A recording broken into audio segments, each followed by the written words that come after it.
नमस्कार, मैं हूं आपके साथ वैशाली। आइए अब बढ़ते हैं आज की खास खबरों की ओर। बुल्ढाना जिले के जलगांव जामोद तालुका के तरोड़ा निवासी एक छात्र जो शहर में पढ़ने आया था, उसे मेस बॉक्स नहीं मिला तो अपनी बहन के लिए खाने के लिए कुछ लाने गए भाई की शहर में अपराधियों के एक गिरोह ने हत्या कर दी।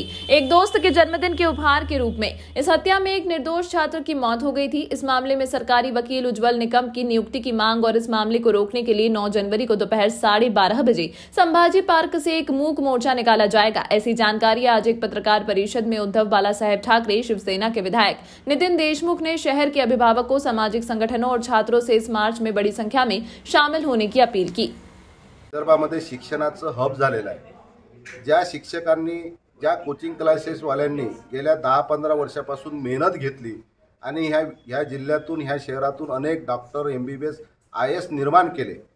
खरं तर त्या कोचिंग क्लासेसच्या टीचरमुळे आणि इथल्या शिक्षकामुळे हे अकोला शहर एक शिक्षणाचं हब निर्माण झालं आणि म्हणून ह्या 4 जिल्ह्यातले सर्व विद्यार्थी इथं शिक्षणासाठी येतात, ट्यूशन क्लासेससाठी येतात आणि शिक्षणासाठी येतात।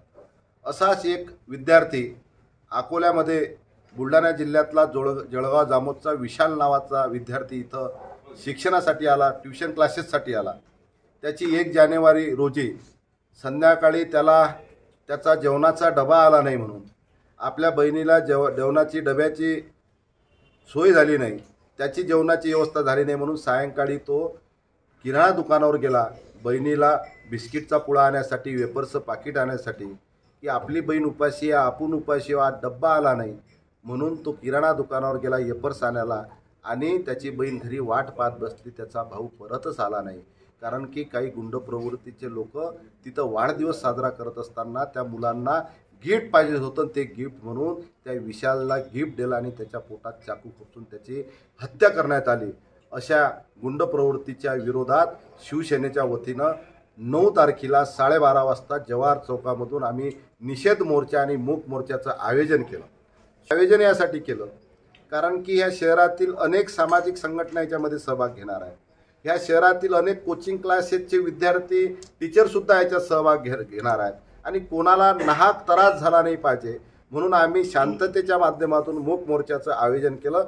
जवळपास 10,000च्या वर विद्यार्थी ह्या मोर्चामध्ये सहभाग होतील, जेणेकरून गुंड प्रवृत्तीच्या लोकांना आळा बसला पाहिजे आणि भविष्यात अशी घटना घडली नाही पाहिजे म्हणून ह्या मोर्चाचं आयोजन केलं। अनेक प्रकारचे गैरकृत्य ह्या शहरामध्ये होऊ राहिले, मग ते कॅफेच्या माध्यमातून होऊ राहिले, अनेक अवैध धंद्याच्या माध्यमातून होऊ राहिले आणि अनेक मुला-मुलींना इथं ब्लॅकमेल करण्याचे प्रकार होऊ राहिले।